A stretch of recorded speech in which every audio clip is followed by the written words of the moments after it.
This is my Kaiju Gravekeeper deck I've been having a ton of fun with. There's a download link below, so hopefully you guys can have some fun with this deck too. I'm not going to deck profile it because you can see right here what it is. I have reasons for everything, and the question, could I cut this down to 40 cards? No. No, I don't think I could. I could cut it to 42, just take out a Waterfront, maybe 41 by taking out Disciple, but the deck kind of needs them, like, I don't know. Yeah, 43, I think. This deck just needs those cards, and yeah, so that's just how I feel about it. Everything in here is a combo piece. Terraforming, Space Typhoon, combo pieces. Anyways, deck does three main things. Drop the Kaijus, drop Koga, and Trapeze OTK.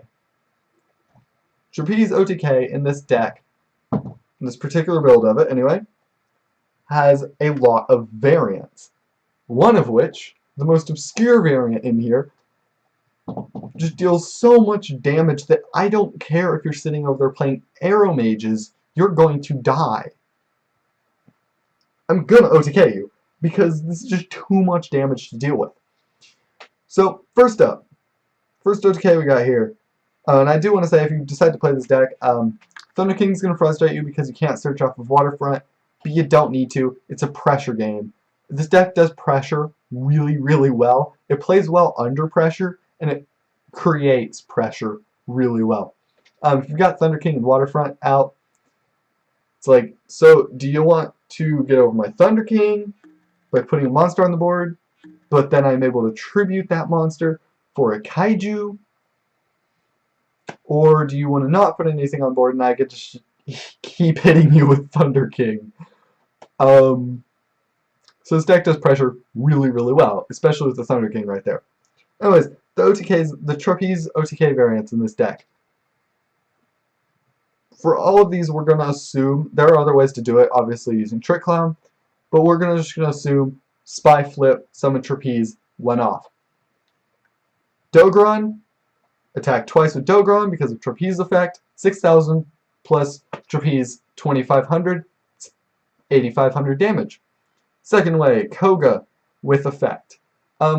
This deck's pretty built around being able to get Koga with the effect, so there you go. Probably gonna be able to do it, especially because of Anki.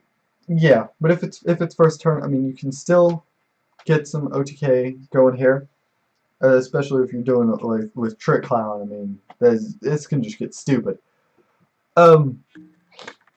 So let's assume your board is set Spy and a Trick Clown on your board. Then you flip the Spy, summon Trapeze Magician,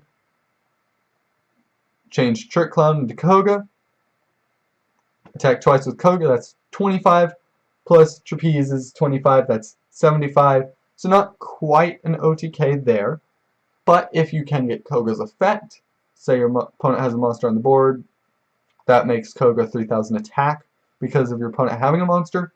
If they have more monsters on the board, then Koga's going to be even higher in attack, and it just gets really stupid. Yeah, Koga, attack for 3,000, attack for 25, attack for 25, and that's exactly 8,000 for game. Now, the most damaging one of all of these is Trapeze Fairy Lily. Fairy Lily attacking twice for 34, because she does not say once per turn. Attack twice for 34, sorry, 3,400, that's 6,800 damage just from Fairy Lily. Attack for 25 with Trapeze Magician, and if they still aren't dead, let's say they're playing Arrow Mages, Mass Change second, change Fairy Lily into Diane, there's an extra 2,800 damage in your face. So there you go. Few notes about the deck.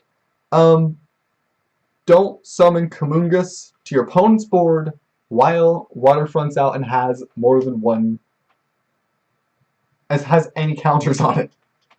Because if it's got one counter, contributing for Kamungus is going to put the second counter, and they'll just negate Kamungus, or wait, and negate your Dogron when you try to drop Dogron on your side of the board to attack over the Kamungus, and then Dogron can't attack, and everything just goes downhill and falls apart. So don't do that. Just a little note there. Don't do that. It's a bad idea. Same thing as with Necro though.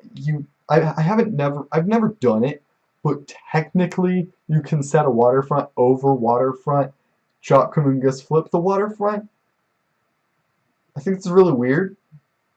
You can also just activate waterfront over waterfront and drop the Kamungus as bam, it's got a counter. But yeah.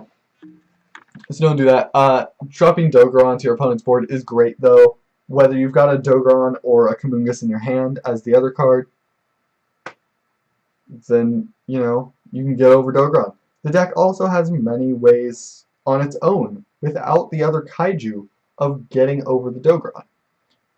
The way to get over Dogron with Kamungus is just lance the Dogron. Dogron becomes a 2200, so you can attack over, like whatever. Other ways to get over Dogron, pretty much extra deck stuff. I mean, you got the Koga, of course. Koga becomes a 3K while your opponent has a monster. If they've got more, he gets even bigger and can attack over the Dogron without being destroyed himself, and that's fantastic. If the Koga is destroyed, you got a Koga in the graveyard to banish for the other Koga's effect. And with Trick Clown, that just gets real cute. You can just kind of Trick Clown your way into multiple Kogas. And that's really stupid. So, there you go. The other way, obviously, you got Ragna Zero. If there's something on the board that would change the stats of a dinosaur or a fire monster, depending on what your opponent's playing. If they're sitting over playing Fire Kings, they're probably going to blow up the Dogron themselves. Just saying. Of course, you do want to get rid of Dogron. If there are counters on Waterfront, that can get dangerous. Because it's Godzilla. Honor Arc is another way over it. You can just attack them and hit them directly with Heartland Draco. Steal it.